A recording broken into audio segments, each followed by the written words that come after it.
and welcome to ThePapare.com. This is the breakdown where Sabir and I discuss the weekend's games. 4 matches down for decision in last weekend's Singer School Rugby Cup competition. We'll bring you the first of these games at the moment. Royal College versus St. Anthony's College from Bogambara, Sabir, and a bonus point win for Royal College, 26 points to 13 in the end after they had led 12 points to 6 at halftime. Hisham Bari scoring 2 tries. Nikhila Gunadira and Hamza Riza also scoring tries, with Ovinaski putting over 3 conversions. Pramudha Wickramarachchi scoring his second try in 2 weekends. Samuel Madhuvanta with 1 conversion and also with 2 penalties. And Ashok Vijayakumar, unsurprisingly, once again Royals man of the match.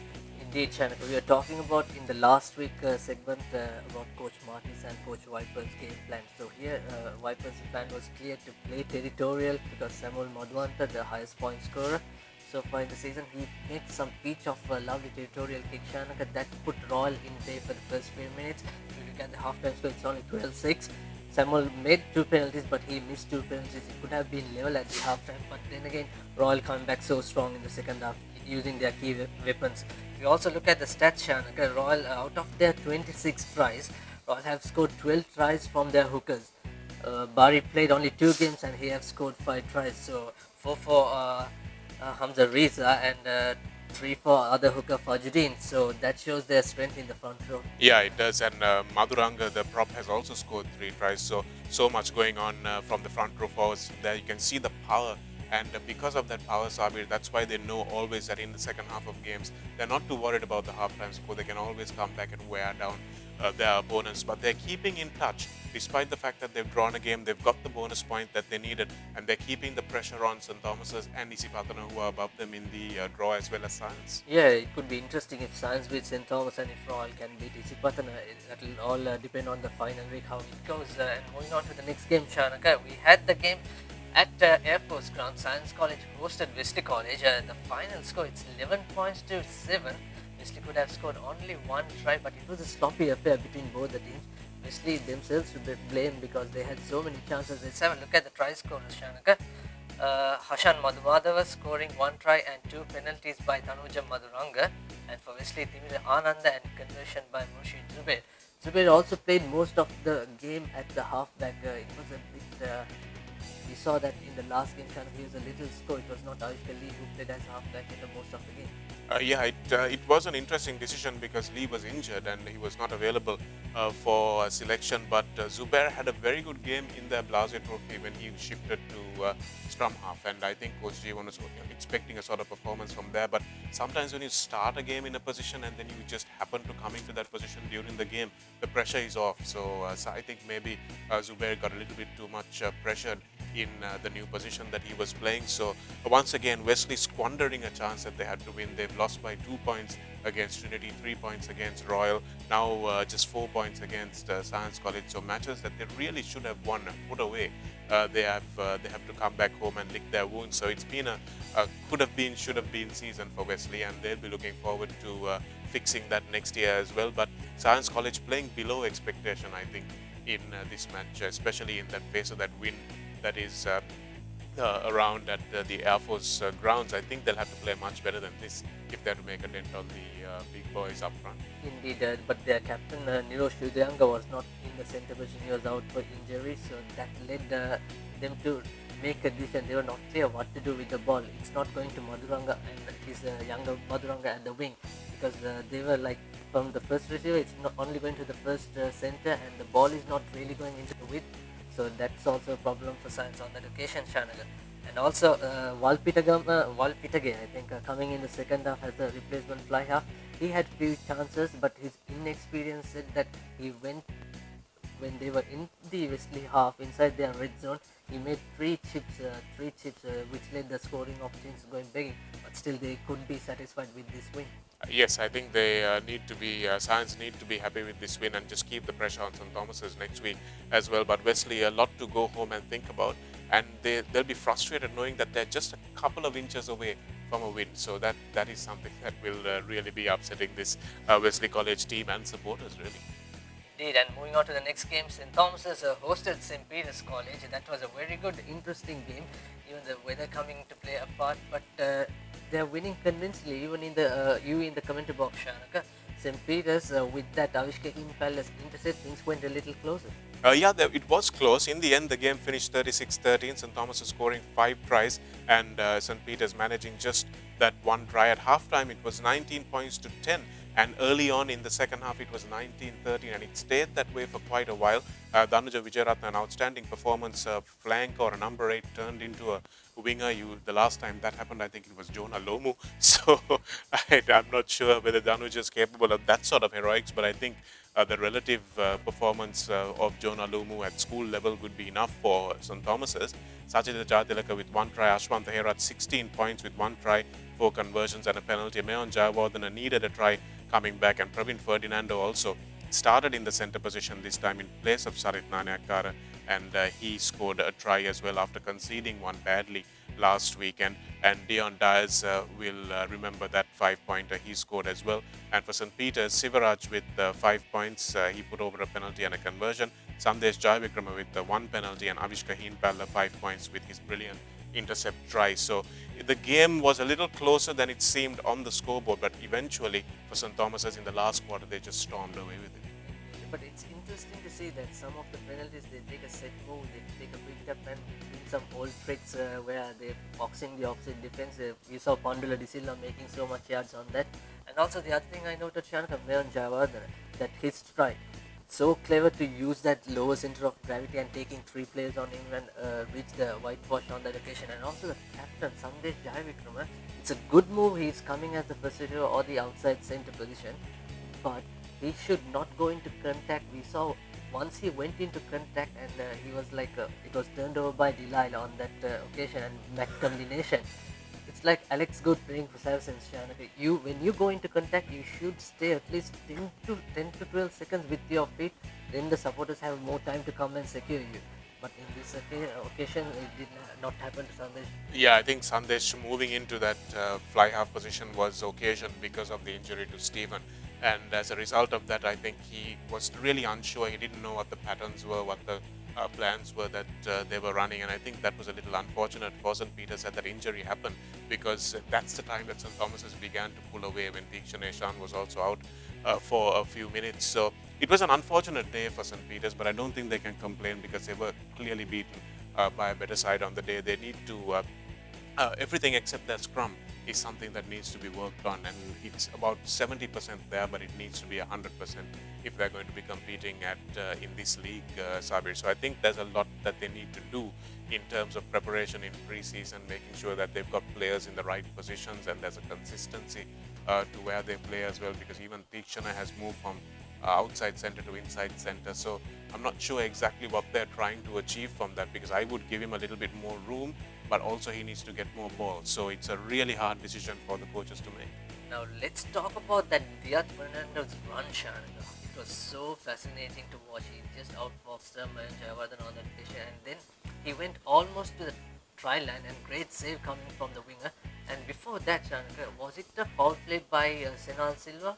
Well, it might have been an incident of foul play for sure, because Sena looked like he might have been committed to the tackle when Diaz put his chip ahead. And he looked like he tried to pull out of the tackle as well. He didn't follow through with his arm, so he didn't bring Diaz Fernando down. And if you watch the replay carefully, Diaz doesn't even have to break stride as a result of the attempted tackle. But it might have been foul play because he leads with his shoulder, and you can see referee Madhukalla showing that also on the replay. But whether it was a penalty try or not, I disagreed with Ishan on the commentary as well, because apart from the foul play, the referee has to be really sure that a try would probably have been scored if not for the foul play. Now, this foul play didn't really materially impact Diaz Fernando's run. He got there in time, but Govinda Dissanayake was a second defender, so there was no way the referee could have said for sure that a try would definitely have been scored if Senal De Silva didn't attempt that tackle. So I think the right decision was made, that there was a 5-meter penalty awarded to St. Peter's, but then St. Peter's contrived to make comedy of errors of that one as well.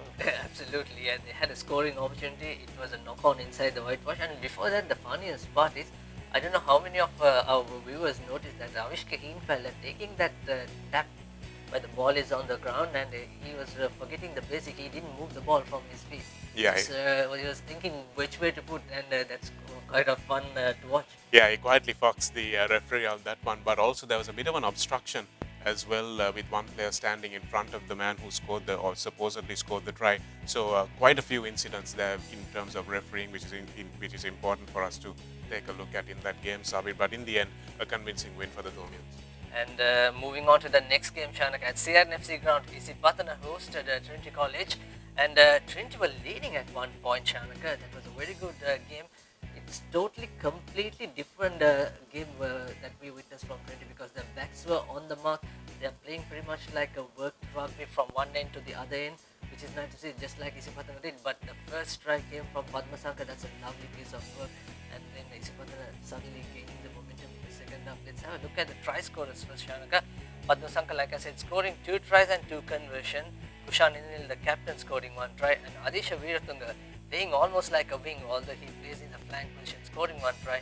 Harit Bandara, the scrum half, a well-deserved try for him, Shanaka. 1 try. And Gayan Vikramatna with 1 conversion. For Trinity, it's Ayush Edirisinghe in the far corner, scoring 1 try. And Rahul Karnath is the scoring 1 try.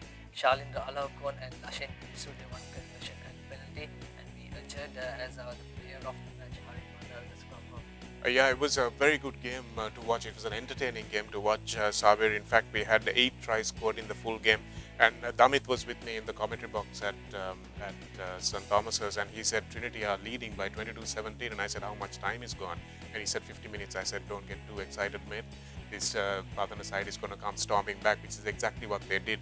And it finished with a 10-point win, which was convincing for them as well. But it's good to see that Trinity seemed to be, after the Bradby, Sabir, they seem to be playing the sort of rugby they like to play, the kind of rugby that they're good at. It seems like that pressure has suddenly lifted and they're enjoying the game. You saw even Rahul Karnatilaka, just a big barge up the middle for his try. So it's good to see him expressing himself, which I think the pressure, the shackles are off now. Because that Bradby has been done and dusted. So they're playing the sort of entertaining rugby that this Trinity side should have been playing all along, I feel. And if you're going to play fast-paced attacking rugby against Isipatana, then God help you, because Isipatana are probably the best at that brand of rugby. Whether they can adjust to a team that plays a different brand is what's going to be on test in the next couple of weeks. But I think it was a well-deserved win for Isipatana. They held on, they backed themselves, they trusted their instinct, they trusted their game plan. They didn't change their game plan even against Wesley in the wet, and now against Trinity with 7 points down. They didn't change anything, and they just believe in themselves, and that's why they're looking like they are the favorites for the title so far. I also spoke to coach Nilfa Ibrahim after the game, Shan. He was saying that Chamod Fernandez, who's the ace player in the winger, one day Chamod scores or one day Padmasanka scores. So he said that our trump is those wingers, but he thought that Chamod is already been marked from so many schools. So we are trying to use the firing from any of the backs. That's what he said. So that was really clear, and every team by now knowing that, especially when it comes to the next game against Royal. Yeah, I'm sure Nilfa Ibrahim's a smart guy, Sabir. He's not going to let out more than he needs to. The wingers are scoring. Everybody knows that. You and I can see. But what he's not telling you is why the wingers are scoring. And why the wingers are scoring is because those 2 centers are just absolutely outstanding.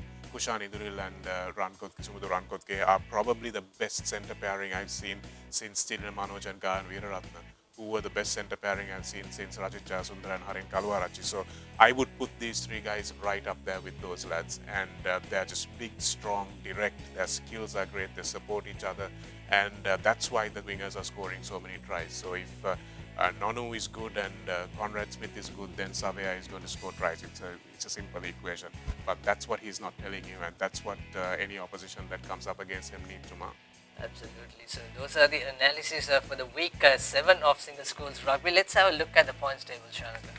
Well, not much change from last week, really. Isipatana stays at the top with a 1.5 point lead over St. Thomas's because of the amount of tries they've scored. 17 tries more than their closest rivals. St. Thomas's and Isipatana, the only unbeaten teams. Science, after losing 1 game to Isipatana, are in 3rd place, and Royal with that 1 draw, which has dropped them down to 4th place. So Trinity probably don't have a chance to make any impression on the table leaders, but they will want to hold on to that fifth place finish. And St. Peter's and Wesley will contest each other this weekend, so that will decide who will stay at 6 and who will stay at 7. St. Anthony is probably going to be relegated to that 8th position, but they won't mind that because even playing in this cup competition and holding teams like St. Thomas's and Royal to the sort of margins they did would be a sort of work in progress victory for them.